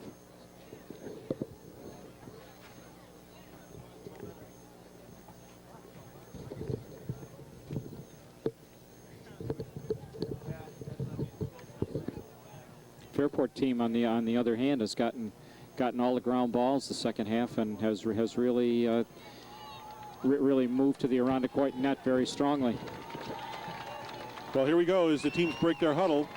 We'll remind you once again, this is for all the marbles in Section 5, the Class A championship on the line, and a berth in Tuesday's game at Canisius against the winner of the Section 6 sectionals in the first round of the state tournament. Of course, Irondequoit's been there the last 9 years in a row, and they'd love to make it 10 here. Here's Ruster running it over midfield. He's hacked as he does. Ruster running it toward the goal, forced outside. He'll take it behind the net to Hill. Hill back to Ruster. Ruster back to Hill. Hill comes right around the crease, feeds the center, ball down.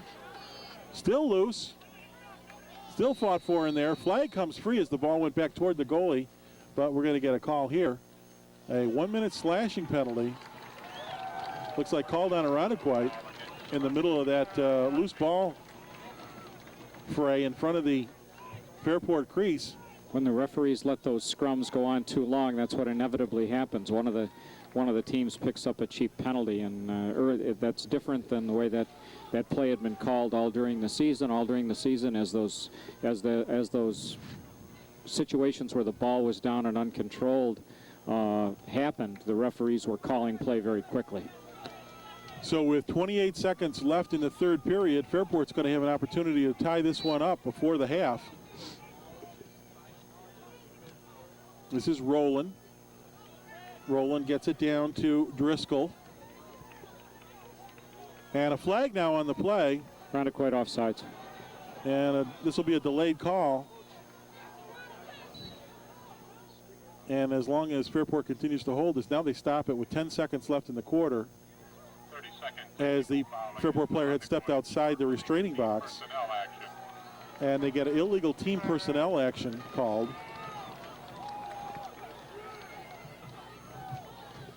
I think that may have been called on the bench.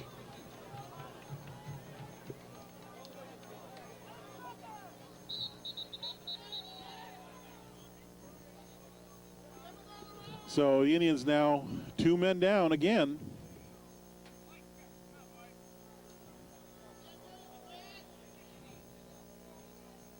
And the Indians trail by 1. They'll be 2 men down for 30 seconds, but we only have 10 seconds remaining in the quarter. They start play up now, and Fairport will be content to hold the ball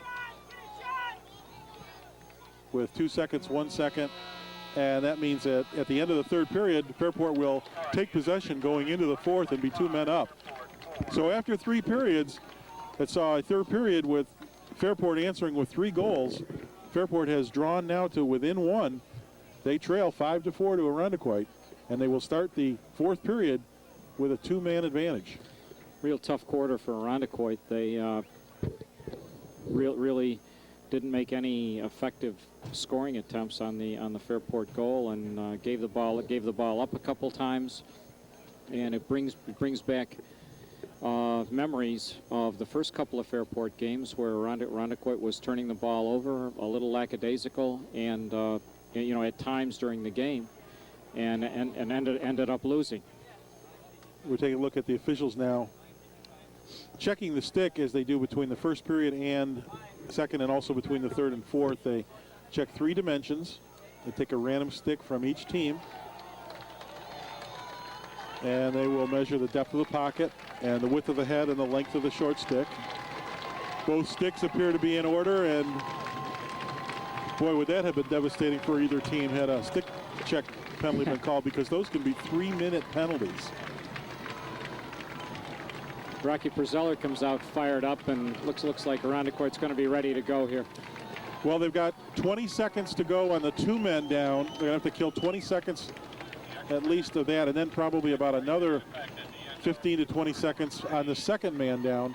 And Fairport here with an excellent chance as we start the fourth quarter to pull this one even. Irondequoit still leads by 1, but they're a man down. This is fourth quarter. We're just underway between Irondequoit and Fairport. They work the ball around. Try to get it in the center of the crease. Here's the feed, and it's intercepted by Irondequoit. Bodegler has the ball knocked away, and Fairport picks it up once again. And the first man up is released. And now we're going to get a timeout from Fairport. Good job by the Irondequoit defense there. Really scrapping hard for the loose ball. So we've got about, I would guess, 10 to 15 seconds left on the original penalty call. The illegal team personnel action released. So Irondequoit now is down by 1 man.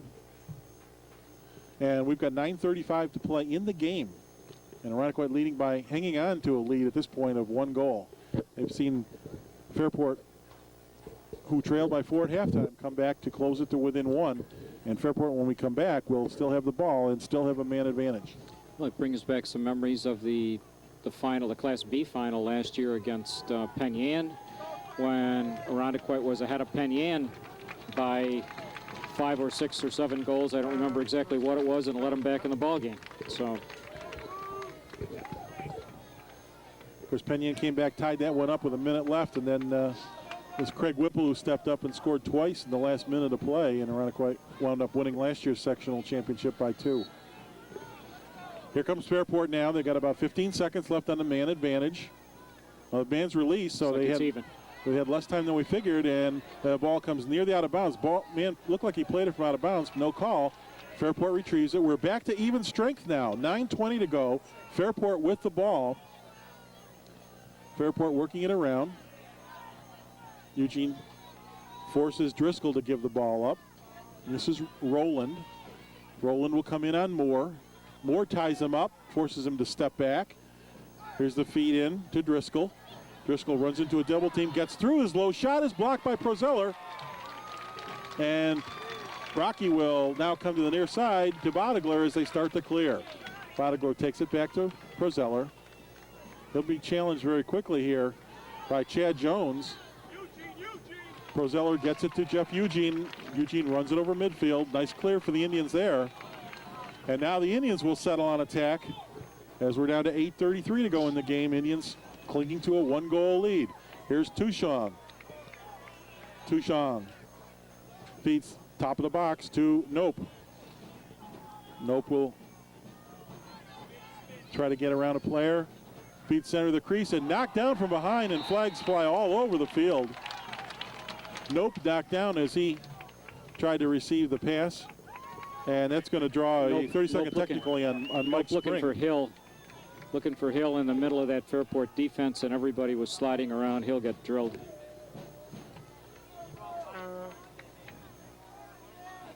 Another good opportunity here for Irondequoit to get that 2-goal lead back. So this is a 30-second man advantage. Eugene will start things. He goes far side to Tushong. Behind the net is Ruster looking for somebody out front. Anderson on the far side. Quickly up, back to Anderson. Here's Moore with the hard shot. Bounces outside behind the net, but Ruster there. It'll be possession Indians. Little different look here for Irondequoit with B.J. Moore on a man-up play. Clock ticking down on the man advantage. Indians still a man up here. Hill to Eugene. Quickly to Moore. Moore in traffic. Turns it outside. Eugene to Ruster. Moves up in front of the crease.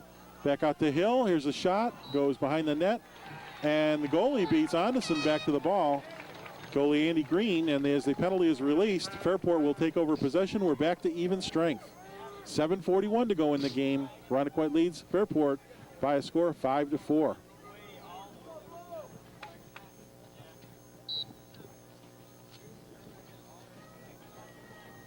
This is Andy Green slowly walking the ball up. Irondequoit yet to score a goal in this half. Comes Green. Irondequoit will let him trot out near the midfield.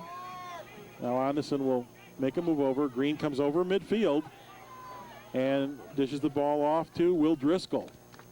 Driscoll will hold until he gets his attackman on the, or middies on the field. They go down to Mark Thiering.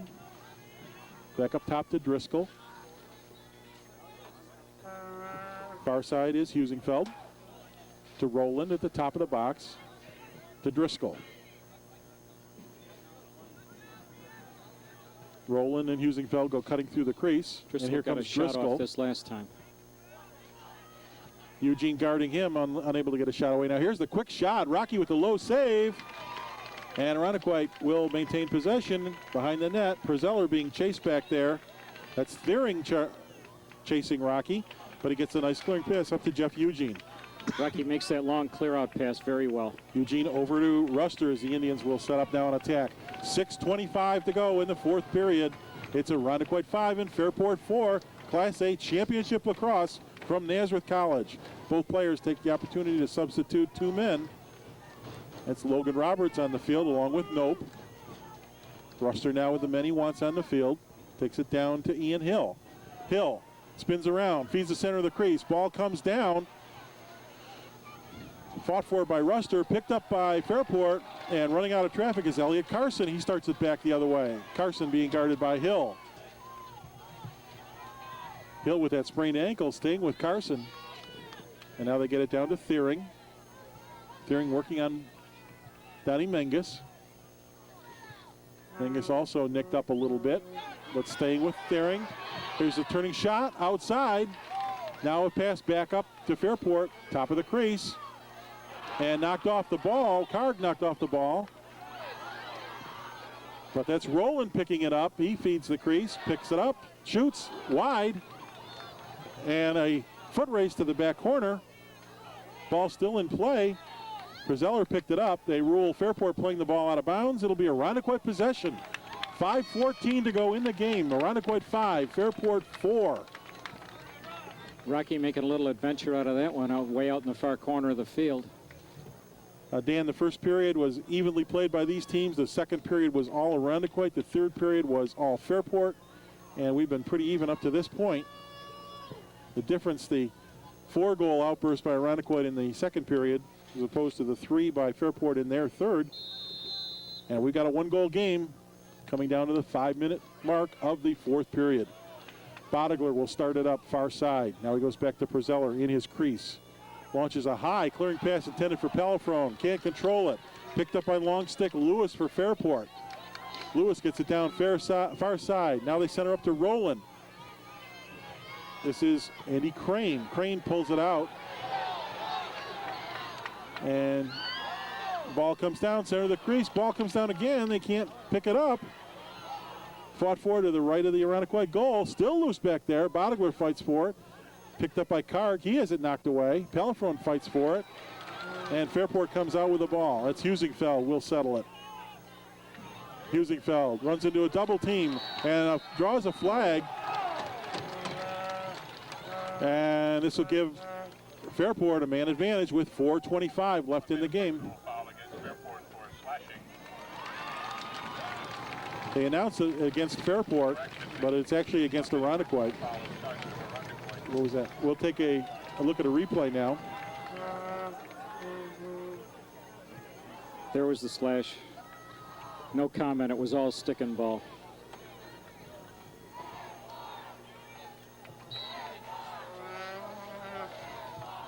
Big man down situation here for Irondequoit. 4:20 to go in the game. Fairport got an excellent opportunity with a man advantage for 1 minute to pull this one even. They work it around high outside the box. Here's Rowland to Karg. Karg looking for some traffic. Down low, the shot and the score. That's Will Driscoll from Karg, and it'll tie this game up. Driscoll from Karg. And Fairport's come all the way back with 4:05 to go in the fourth period. It's now Irondequoit 5 and Fairport 5. Fairport's fourth goal in a row unanswered from Irondequoit. Here's the replay now. We will see Driscoll out in front. Number 16, he'll get the ball very, very open. Shoot the ball past Rocky. So we got a brand new game with 4:05 to go, 5-5. Big face-off here. There's B.J. Moore and Mark Husingfeld. Ball comes back toward the Fairport goal. Fairport controls. They send it up to midfield to Husingfeld, waiting all alone at midfield. Husingfeld right down the center. He goes left to Karg, down in front. They tried to center it. Rocky intercepted it and quickly gets the pass up intended for B.J. Moore. He picks it up, runs around a defender. Now he goes left to Ruster. Ruster will pull it outside the box and settle things down. Teams tied at 5 with 3:30 left to go in the game. Every possession now is going to be extremely important. Here's Logan Roberts. Roberts being guarded very tightly by Brian Getman. Roberts tries to get around Getman. Roberts falls over, maintains possession, tries to get it out to Hill. He can't control it. Hill picks it up near midfield. Whacked that behind by Falcone, but Hill picks it up. Left to Roberts, and Logan Roberts will slow things down. Down to 2 minutes and 58 seconds in the game. And Logan Roberts had the ball pop out of his stick. When he picked it up again, Irondequoit calls their second timeout with 2:55 to go in the game, and the score tied at 5. Once again, Irondequoit has yet to score in the half. Their last goal came with 52 seconds left in the first half from Brian Ruster. That point, it made it a 5-1 Irondequoit lead, but Fairport has scored the last 4 and tied it up at 5. Well, if Irondequoit coaching staff's got anything up their sleeve on offense, they ought to use it right now. They've been inverting Ian Hill a little bit in behind the net and sending Ruster out in front, and they've been also using Logan Roberts to run the ball around. He seems to be able to get a step on his man if he needs to. I think when they come out of this timeout, we'll probably see players like Ruster and Ian Hill handling the ball. Tushong Hill and Ruster have scored the bulk of the goals, but don't count out the seniors. with 2:55 to go in what might be their last game. Here we go, Logan Roberts, far side to Tushong. Irondequoit controls now, 2:46 on the clock. Ruster tries to move around a man, being poked at but maintains possession. Ruster, the quick shot in the center of the crease, the shot by Nope. Saved by the goalie, but the loose ball comes out in front, and now it's picked up by Fairport. That's Andy Crane. Crane headed toward the sidelines. He runs into Jay Whipple on the sideline, and just prior to that, however, Fairport takes a timeout, and they will maintain possession. 2:25 to go in the game. When we come back, it'll be Fairport ball in front of the Irondequoit bench. Well, if there was ever a chance for the seniors to take over now, this is it. The senior defensive midfield of Dibble, B.J. Moore, and Eugene, along with those long stick defenders, are going to have to come up big here. They got a little under 2.5 minutes left to go, and a tie game for the Section 5 Class A championship.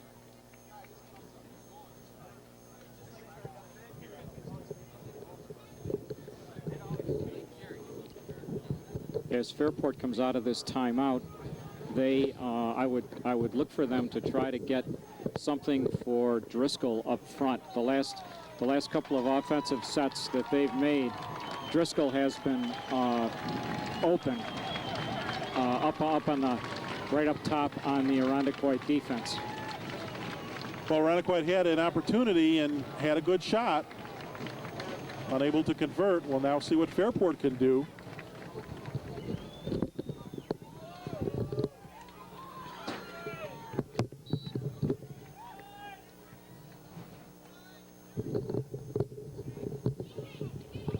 And we're playing here with 2:16 on the clock. Irondequoit in a tight ride. Fairport goalie Andy Green now going to be able to walk the ball up slowly.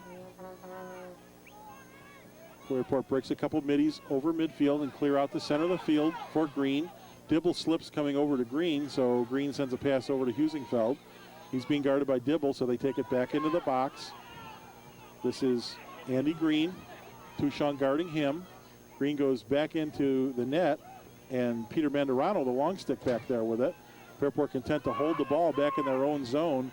1:38 to go in the game now, and the clock continues to run. And here's Andy Green. Now throws the pass up to Chad Jones, and Fairport clears, and they will settle now on attack. Jones on the far side being guarded by Ballou. 1:20 to go. They bring it out to Jeff Rowland. Over on the near side to Will Driscoll. Up to Driscoll. Driscoll will run it outside. Fairport in no hurry now. Here comes Driscoll. He'll try to isolate on Eugene. Gets her on Eugene. Here's the shot of the score. Will Driscoll puts Fairport ahead with 58 seconds to go in the game.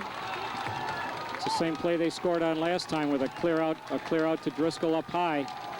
Irondequoit slow to make the defensive slide, and Driscoll shot it past Rocky. Fairport ahead 6-5. We'll take a look at a replay now of Driscoll's goal. Comes Driscoll all alone up in front. Moves right, gets a step, and nobody moves to him. He's got room to shoot. So 58 seconds remain in the game, and Fairport now goes out to the first lead they've had since the first quarter. Ball comes free back toward the Irondequoit end. Bottigwood fights for it. Fairport possession.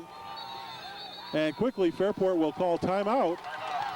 51 seconds to go in the game, and Fairport will have possession. They lead by 1.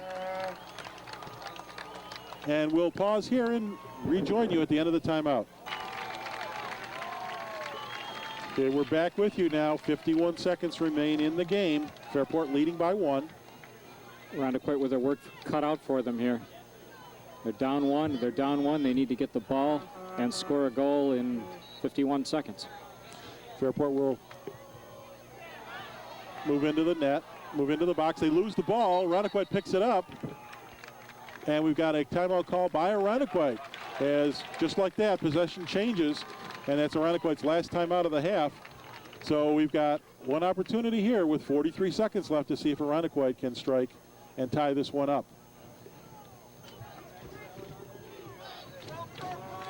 So with 43 seconds to go in the game, and just like the first two Irondequoit Fairport games, this one's coming down to the last minute to be decided. Bodegler will start. Clock starts to run. 40 seconds. Jeff Eugene runs into some traffic, pulls it up. He's going to have to hurry. We're down to 35 seconds. Bodegler draws a double team on the far side, gets it over midfield. Bodegler will run it into the box. 26 seconds to go. You can watch the score on the inside of our graphic. Need to hurry. Irondequoit's got to get this ball into the center. It's Anderson to Ruster. He can't control. Ball comes down. Loses it again. Fairport swats the ball at midfield. Irondequoit quickly picks it up. Clock ticking down. Here's a hard shot. And the ball game's over. Fairport has captured the 1996 Class A Lacrosse Championship. And that, of course, will break the streak of Irondequoit's 9 consecutive sectional championships and 9 consecutive New York State tournament appearances. Fairport, who held Irondequoit off the scoreboard in the second half of that game and scored 5 in a row in that second half after trailing by 4, win the game by a score of 6-5. So Irondequoit and Fairport, 3 games this season, all 3 decided by 1 goal. And Fairport winning all 3. And that will close out this lacrosse season for Irondequoit. It had to happen sometime, and this is a team that was fun to watch, played very hard all year, came through some hard times, and most of them, all but 6 of them, will be back next year, and I think will be a force. Oh, this is in Section 5 lacrosse. This is a team that has a great future. If you take a look at every goal scored today by the Indians was scored by an underclassman. Yep. We're certainly in for a treat next season. One thing you get when you see a Fairport Irondequoit game is a good effort from both sides, and it was a good effort. It was a clean game, and both teams played hard. Irondequoit just still has not played a whole 4 quarters against Fairport this year, and it's hurt them. So we will stay here as the teams will be presented with the runner-up and the championship awards, and then the naming of the all-tournament team for the Section 5 playoffs, and that'll wrap up our coverage for the year. So Fairport will advance to Tuesday's game. We suspect they'll wind up playing Orchard Park. The game will be played at Canisius College. That'll be a Tuesday afternoon game.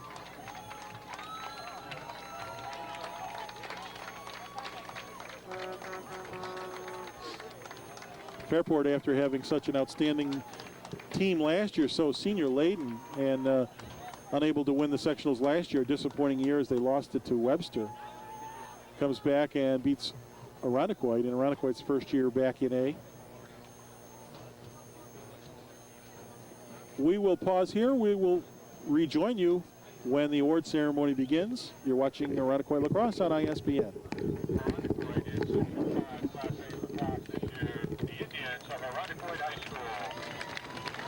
And now the runner-up awards will be presented to Irondequoit. They'll each be introduced and come out and get their certificates. Introducing the members of the Irondequoit team. Number 4, Rocky Prozeller. Number 5, Matt Engel. Number 6, Nick Goder. Number 7, Ryan Nope. Number 8, Andrew Pratt. Number 9, Kevin Rusker. Number 10, Andy Catanese.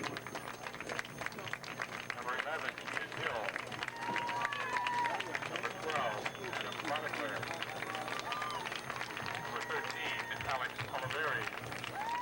Number 14, Jeff Newell. Number 15, Mark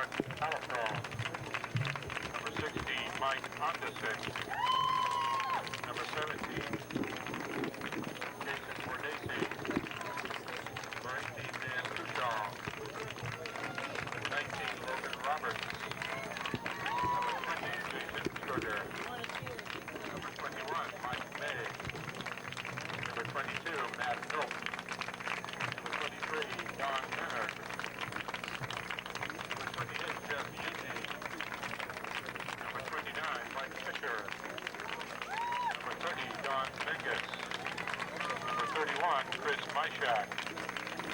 Number 32, Kyle Bodigler. Number 33, Dylan Brown. Number 25, Jason Samarito. Number 35, Dick Ballou.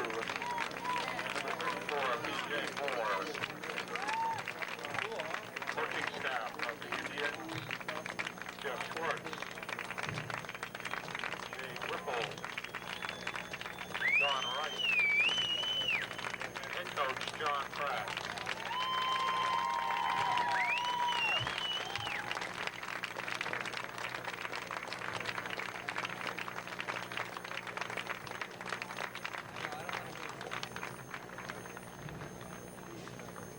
The Irondequoit team. And a special award goes to Irondequoit this year as well. We mentioned before that one of our local coaches had become a member of the 300 Victory Club among high school coaches in the United States, and that's Mr. John Pratt of Irondequoit High School.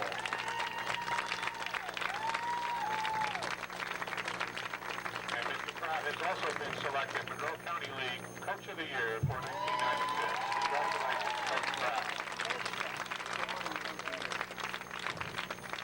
Coach Pratt being selected as Coach of the Year this year in the Monroe County League, and certainly every agreement up here with that. This was one of the finest coach teams that we've seen, the team that grew and progressed and hung together and fought through some adversity, and even game day coaching was elevated to a level that I haven't seen before this year. This is a team that the Irondequoit. Talk about the contributions of guys on the sideline like Jay Whipple and even Kevin Pino and Don Wright, Jeff Schwartz made in addition to Coach Pratt. A tremendous year for the coaching staff. This is a team that, in spite of the fact they came up a couple goals short here today, should be proud of what they've accomplished, and maybe in retrospect, after they look at things, they will be. This is not the most talented team Irondequoit's ever had, but it's a team that developed well and played hard, and they're going to come back and do some really good things next year. Essentially the same group of kids. Fairport now being called out to the center of the field and accepting their Section 5 championship certificates. Following this, we'll have the presentation of the Section 5 Class A trophy, and then the naming of the all-tournament team. Number 34, Andy Crane. Number 40, Nick Paralampides. Number 42, Josh Lewis. Number 44, Peter Mandarino. Number 45, Mike Spring. Number 46, John McGurk. Number 48, Ryan Dillon. And number 50, Ben Feather. What's your preview? Red Raider coaching staff, volunteer assistants Tom Van Hall and Roger Weston. Assistant coach Mike Torelli. And head coach Randy Garrett. You can see as the Fairport team celebrates and holds their certificates on high, members of the Irondequoit team applauding Fairport as they receive the recognition.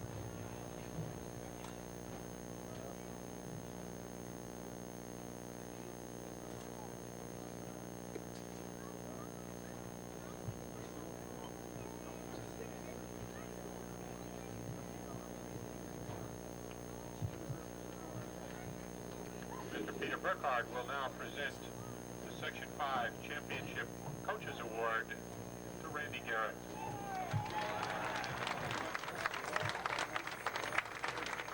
Back on, Jake.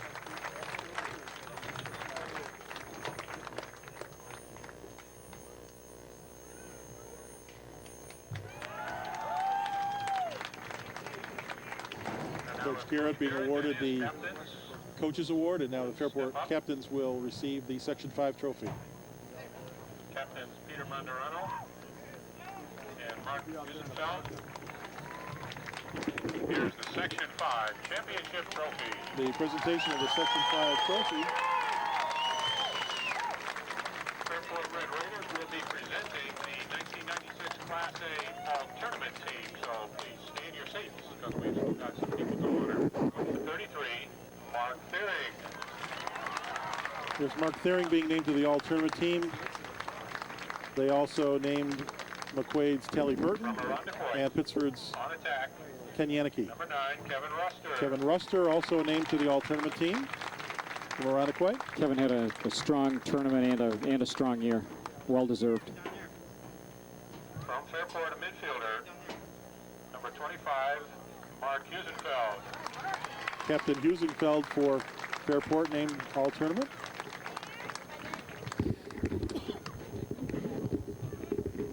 From Irondequoit, a defender, number 32, Kyle Bonigler. And very deserving for the hard work he's put in this year, Kyle Bonigler.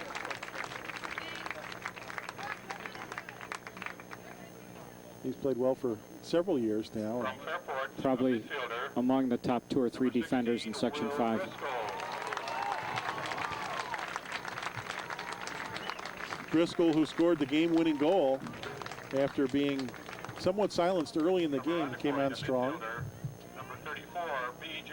Moore. And another senior for Irondequoit, B.J. Moore, also very deserving. Started the year in goal, moved out to midfield, and it became apparent he would be much more of an asset at the midfield mark with Rocky in goal. Today's goalie, number PJ 4, Rocky probably- Prozeller. Rocky Probably- Prozeller named the all-tournament goalie. Hey, all right. That's exciting. That's good. Rocky came a long way this year. He didn't even start the season in goal, and here he is on the all-tournament team. That's exciting. 24, Pete Mandarano.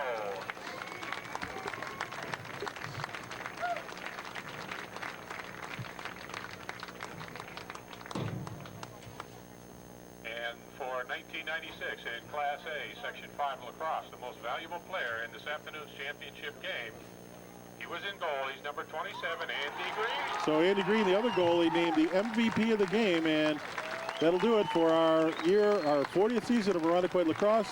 For Dan Dobbins, this is Jim Cooper. Thanks for joining us all season. We'll see you next year for another year of Irondequoit Lacrosse on ISBN, the Irondequoit Sports Broadcasting Network.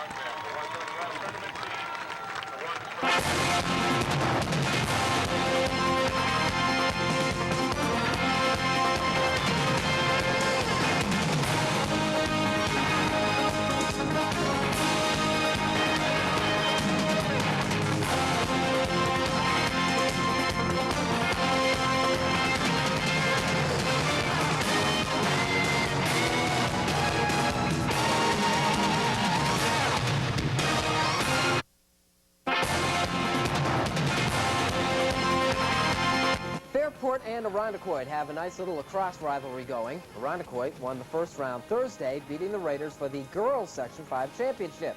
Saturday, the same two schools went at it for the boys' crown. Choosing sides in the Section 5 final, the Irondequoit faithful against the Red Raider rooters. It's Irondequoit and Fairport for the Indians. Ian Hill gets the ball into the slot for Dan Tuchong. Quick shot and a goal. Then it's Matt Nope to Kevin Ruster. Great shot falling down. It's all Irondequoit in the first half. The Indians up 5-1 at the break. But something happened on the way to the championship. The spin move by Fairport's Dan Karg into Chad Jones, and the Raiders begin to rally all the way back into a tie. 5-5, Fairport ball. Will Driscoll goes it alone and scores the game winner. Irondequoit was held off the board for the entire second half by goalie Andy Green, who earned game MVP honors, and Fairport pulls it out 6-5.